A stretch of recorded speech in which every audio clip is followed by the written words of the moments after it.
Hey everyone, I'm Natty from Yarrow City, and today I'm going to show you some of my favorite shrubs. We are in the ecoregion, southeastern coastal plains, and here are the shrubs that work for us in our yard. First one is our native elderberry. This one is a wild one, no name cultivar. This one supports, I think, almost 30 different species of butterflies and moths. So many songbirds depend on this. I think over 100 songbirds eat the berries, and they also use it as a habitat. Also small mammals eat the berries as well and use the plant as habitat. And it's also providing food and medicine for us as well. This one is the American beautyberry, one of my favorite shrubs in the yard. And its leaves contain a compound that repels mosquitoes. I think it's very effective, as Abby says. But one of the great things about this plant is that it produces a berry that the birds go crazy for. This one is an avid supporter of wildlife. The songbirds love it, and it's one of the first berries to go. It is also edible for us humans, even though it doesn't really taste like anything. Abby and I tried it last year. But its beautiful color makes a wonderful tasty jelly. So if you want to do that, that's a great thing. So it can provide food for us, but this is mostly supporting wildlife in our front yard. This amazing shrub is also a great one for your rain garden. It can handle moist soil, prolonged moist soil, and it's just a great, beautiful shrub in the fall. This tiny but mighty shrub is a slow-growing shrub that loves moisture. This is the spice bush, the northern spice bush. Its leaves are edible and can be used to make a tea, and the berries also can be used to dried and used as an alternative to allspice. This one is great plant for your rain garden as well. Its growth habit is beautiful. It grows like really vase-like with arching branches, and its flower clusters are yellow tiny flowers, and they flower really early in the season and provide a lot of food for wildlife early on. This is another favorite of ours. This is the Carolina allspice. This shrub, native shrub, is actually very upright in its growth habit, and it can get up to like 12 feet tall.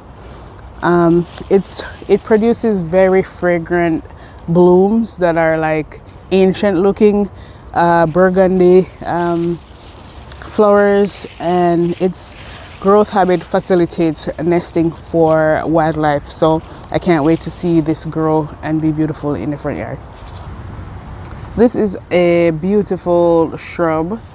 It's a low-growing shrub. It's called sweet fern because its foliage kind of looks like it's fern-like.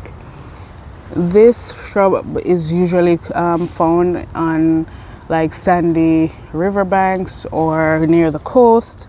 It sends up suckers, so it will form dense mass. So if you're on a slope that you want to retain, and this is a great plant for that. That it's a host plant.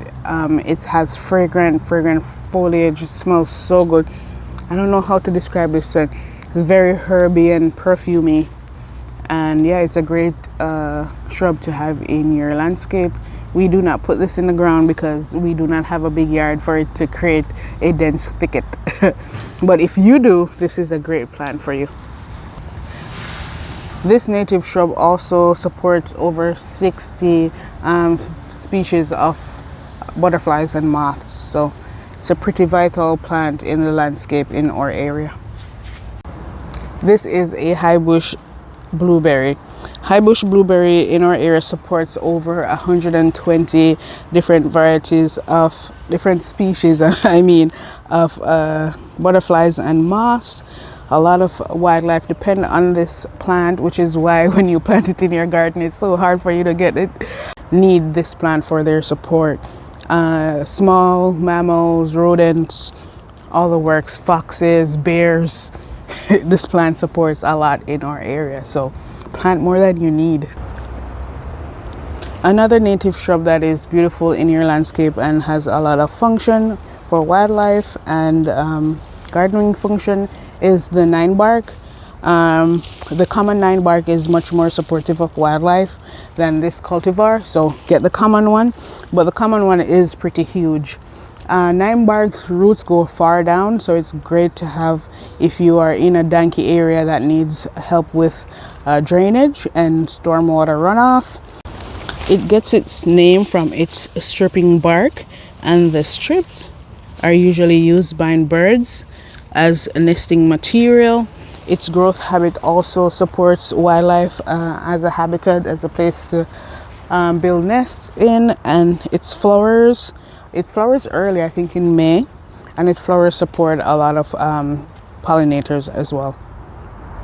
It is a larval host plant, but the color is a deterrent from its Lepidoptera to use it as a host, so that is why getting the cultivar is not recommended. This is buttonbush, one of my favorite shrubs in this area. This is a dwarf cultivar, but this usually has a flower that kind of looks like rattlesnake master, but it attracts a lot of butterflies, bees, and other wildlife. And this one can handle flooding. It is usually found on the banks of the river. If you want a pond garden or a water garden or a rain garden, this one is a great too. Its roots go pretty deep down, so it helps with the drainage as well. This is another beautiful native shrub that we love having in our landscape. This is witch hazel, and the flowers of witch hazel is pollinated by moths. It produces flower late in the season, so when other things aren't flowering, witch hazel will have flowers, so that's an added bonus. It has a beautiful growth habit that is a habit that provides habitat for small birds or mammals.